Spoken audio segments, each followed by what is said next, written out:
Hello everyone, welcome back. Please comment, rate, subscribe, folks. Comment, rate, subscribe, like the videos. Also share the videos. I want to thank everyone that does like watching and share my videos. You folks are the absolute best. Listen folks, there's a link tree down below. Has links to all of my social media platforms. Please go down there, follow me across all my social media platforms and talk to me because I talk back. Also down there as well as links to all of my YouTube pages. Please go down there, subscribe to all my YouTube pages and turn on your notifications so when I post content, you folks will be in the know.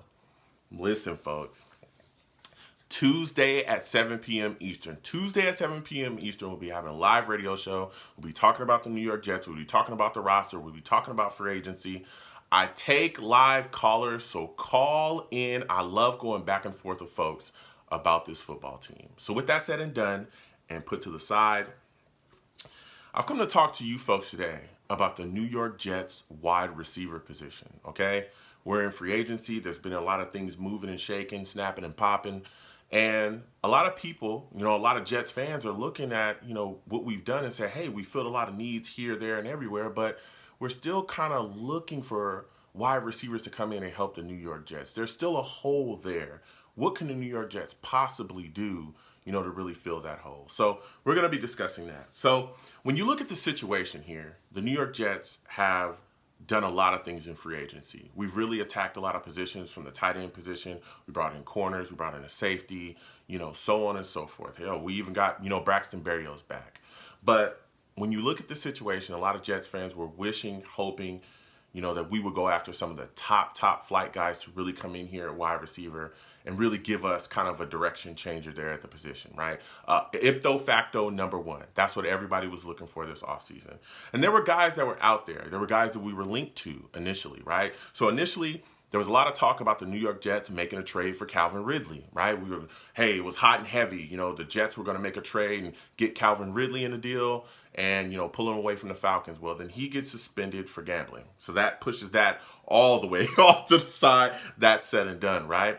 And then we saw Amari Cooper get dealt to the Browns, for a fifth, and they swapped 6 rounders. And people were like, Amari Cooper, oh my God, because there was a lot of talk about him as well.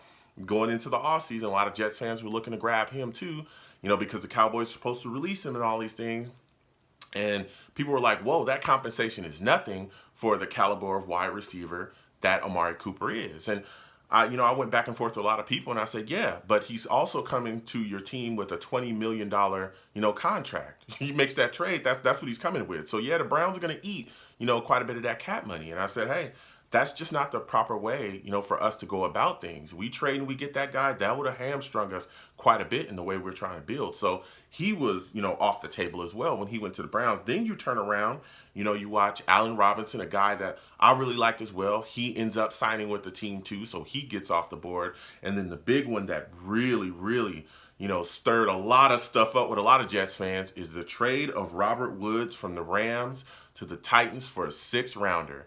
And there was a lot of Jets fans that once the dominoes started to fall, looked at him and said, this is a guy that I want. I want this Robert Woods guy. I want him on the team. Here's the deal, okay? I understand some people got upset when he got traded to the Titans.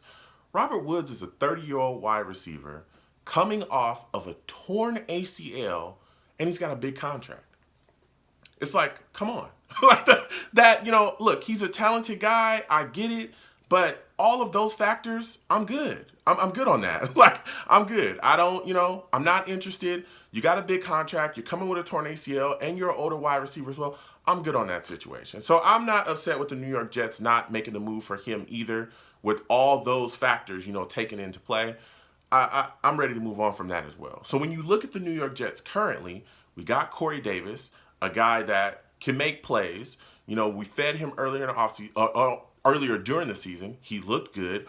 The thing about Corey is he's got to stay healthy. He missed a lot of time this year, ended up on the IR with injury, and he's got to work on the drops, okay? We were feeding him, and then all of a sudden there was a lot of drops going on this season. He's got to clean that stuff up. If he cleans it up, I think Corey Davis can be extremely productive here in this system because he got a heavy workload earlier in the season, but the drops and all those things really killed us, okay? Then we got Elijah Moore, who, as the season went on, really turned into a playmaker. I'm really excited about this young kid. I think everybody is. We saw the speed. We saw the agility. We saw the ability to get open. He started to recognize things. We also saw the confidence really get going as well as the season continued on. The thing about Elijah Moore, too, he's got to stay healthy. We saw some injury, some injury stuff with him. He missed quite a bit of time this year due to injury too. He's got to clean that up. If he can do that, bro, Elijah Moore is really going to take off. But he's more of a slot guy, you know what I'm saying? He's more of a guy you put in that slot and you let him work the defense that way. So we're still looking for the outside guy. We brought back Braxton Berrios. He's good, but he's more of a slot guy as well. After him, you got Denzel Mims. Denzel Mims is one of the biggest question marks on the team because he's done nothing. Like, it doesn't matter what happens, whether it's guys injured, whether, we're looking for playmakers or whatever. He just never sees the field. So I don't know what is going to happen with Denzel Mims. There's a lot of talk he's probably not going to be on the roster next season. We'll see what happens. But a lot of people are screaming Mims, Mims, Mims, but he does nothing when that time comes. There have been times we have literally been down multiple wide receivers, and he didn't see the field before a guy on the street saw the field. It was insane. There's guys that we literally picked up off the street that came in and had more targets and receptions than Denzel Mims. It's just crazy. And then after Denzel, you got Jeff Smith. So the New York Jets wide receiver core is really hurting in depth right now, right? And so there's guys out there. As of right now, again, this is a fluid situation. Free agency continues to move. So the guys that may talk about may be signed, right this second while I'm talking, but, as of right now, they are free agents, okay?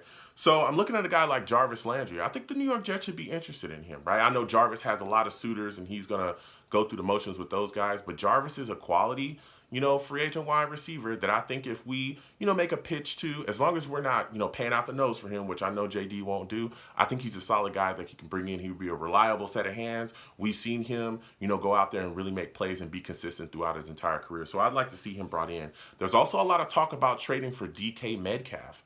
I wouldn't mind that as well, but I just starting to feel like the Seattle Seahawks are really not interested in dealing him.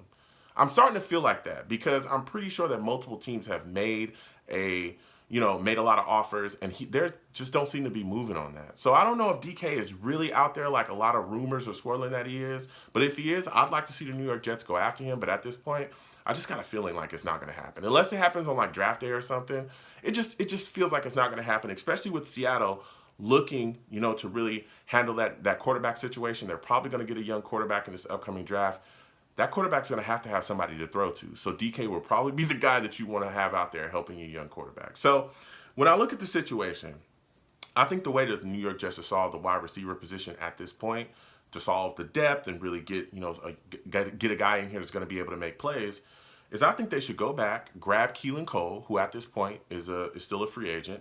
I think you go out, you grab him, you bring him back into the fold. He was a quality guy that produced pretty decently for us, right? In times that we needed him. He was out there. He made a lot of crazy catches.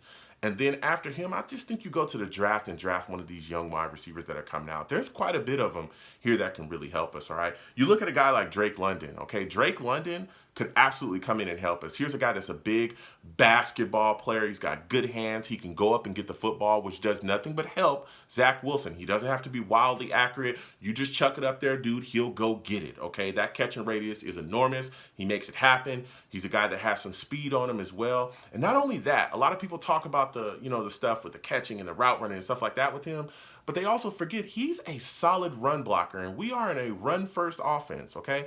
That is big. When you have guys that can push and get defenders out of the way, Michael Carter becomes even more deadly. So I think that he would be solid. Garrett Wilson is another guy that I like as well. Big, strong hands. He gets open. I like what he does on the field too. Chris Oaklave would be out there. And let me tell you something. This guy Treylon Burks, a lot of people are talking about him sliding. I could see him sliding right down into the laps of the New York Jets and us grabbing him as well. He's a guy that I could absolutely see being the New York Jets, coming in and being a playmaker. He's been dropping, since the combine, though. A lot of people talking about it, especially after he ran that 4.55, that 4.5. There's a lot of people thinking that he would be faster than that. So it is what it is there. I don't go crazy with the combine stuff. You watch him, and this guy looks like he can play. So those are some of the guys that I think will be in play for us at wide receiver. I'm thinking we sign Keelan Cole, bring him back, and then just go wide receiver in the draft. Get some young guys in here and continue forward with what we got. So comment down below. Let me know what you folks think. How do you folks feel about the New York Jets wide receiver position? Is there a veteran out there you'd like to see the New York Jets grab? And also, if the Jets just decide, hey, let's go into the draft, who would you like to see the Jets grab in the draft? I want to hear from you folks. Comment down below. Let's go back and forth through this one. You guys have a good one. Peace.